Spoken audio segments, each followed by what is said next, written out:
Hey everyone, and welcome back to my channel. In today's video, I'm going to be sharing with you how I decorate my Christmas tree. Now, this is a faux tree from Balsam Hill. It's beautiful and super realistic, but it is unlit as well. So I do everything completely from scratch. I light it and then decorate it. So I'm really excited to show you the process. I have already added lights and ribbon because I feel like there are a ton of videos on how to add ribbon to a tree. And if you'd like to see how I lit this tree, I actually did a little Instagram story all about it, which I've saved in the highlights. So head on over to my Instagram and check that out if you'd like to see how to do it. It is very easy, but it is a little time consuming. So make sure you have a Christmas movie on for that one. If you're new here, thank you for clicking on this video today. My name is Kirstie and I make videos all about home decorating, DIYs, home tours, and I love to inspire you, my YouTube family, to create and make beautiful spaces in your own homes, especially for the holidays because Christmas is my favorite season. Now, let's get into the decorating. I'm really excited to see how this tree is going to turn out. Let's go.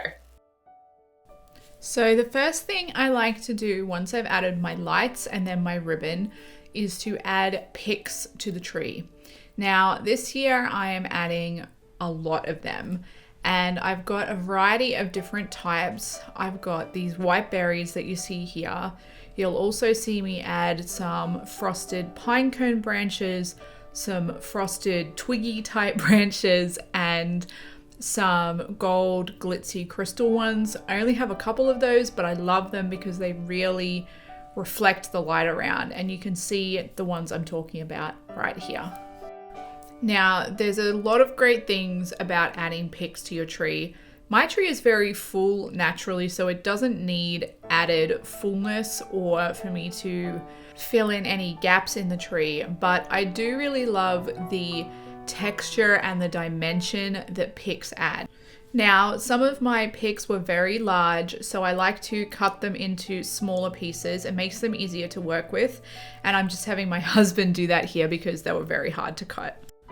And don't feel like you have to be super exact about cutting your picks up into exactly the same size. It's good to have varying sizes of things, and what you're going to want to do is use the smaller pieces at the top of the tree where it's narrowest, and then larger pieces like this one lower down the tree where there are more branches and the branches are bigger. And you can see here all I'm doing is just trying to evenly space them throughout the tree. I'm working with one different pick at a time, so I started with the berries, then I added the glitzy crystal ones, now I'm adding the pine cones, and finally the frosted branches. There's really no exact science to this, just add a piece in, step back, have a look at it. If you like how it looks, move on. If not, move it. Nothing is set in stone. You can always move things around. This is your creation, and as long as you're happy with how it looks, that's all that matters. Now, once I've added my picks, I like to move on to adding my Christmas balls. And I do start with all of the ball or sort of more round shaped ones. And I like to start with my base color, which for this tree is white. And I'm going to start adding white into the tree, and I like to add ornaments out on the tips of the branches but also into the depths of the tree, and this gives it more fullness and dimension. Now, I think it's really important to start with your base color. Mine is a neutral color here, but yours certainly doesn't have to be. If your tree is going to be predominantly red, then start with red. And then once you have all of your predominant color on, so the color that is going to take up most of your tree, move on to the next color that's going to have the next most ornaments, and then so on and so forth until you're adding your most special, and usually I add my more oddly shaped ornaments at the end. Once I've added all my white ornaments, you're going to see me add gold ones, and then copper, and then finally green. At this point, Chloe decided to wake up from her nap, so I brought her out to let her help me decorate a little bit and show her the tree. Isn't a child's reaction to Christmas just so magical, even from this young age? She was so fascinated by this tree and just loved being there with me and watching me decorate and looking at all of the sparkly ornaments. It was just truly magical. Next, I'm moving on to adding my copper Christmas balls. I have less of these than my base color of white, so I'm just trying to spread them around the tree as much as possible. I'm also adding shatterproof ornaments around the bottom of the tree. I think this is a really good tip for anyone with children or pets. It just saves any ornaments accidentally getting knocked off and broken. Now, this won't apply to you if you're someone who has a real tree every year, but something I do love about faux Christmas trees is that you can manipulate the branches to suit your ornaments, and I really like to give each ornament its own space to hang really nicely, as opposed to having them sit awkwardly on a branch next to them or up against another ornament. The final colored Christmas balls I'm adding are these beautiful green ones.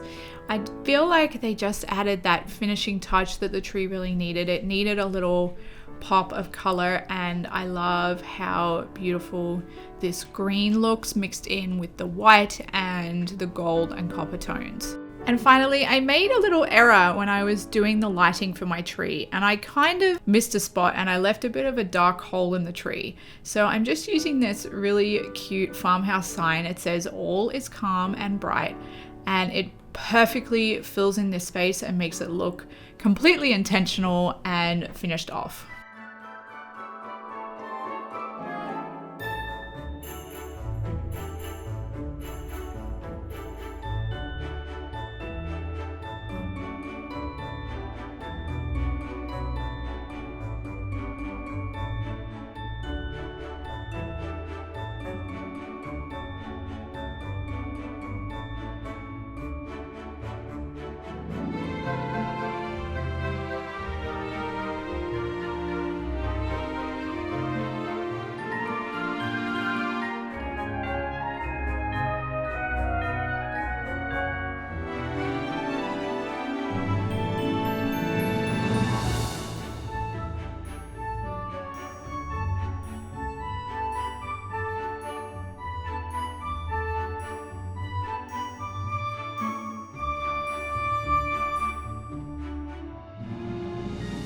So thanks for watching my video today. I hope you enjoyed seeing how this tree came together. I absolutely love how it turned out. I chose to do a really minimal color scheme this year, and I don't mean no color by that. I just mean that I chose just a few really select colors to use on the tree, and I actually didn't end up needing to buy all that many more decorations for it, which was really nice because it saved me a bunch of money. If you enjoyed the video today and you love Christmas as much as I do, I would love if you could give this video a thumbs up. It really helps my channel out.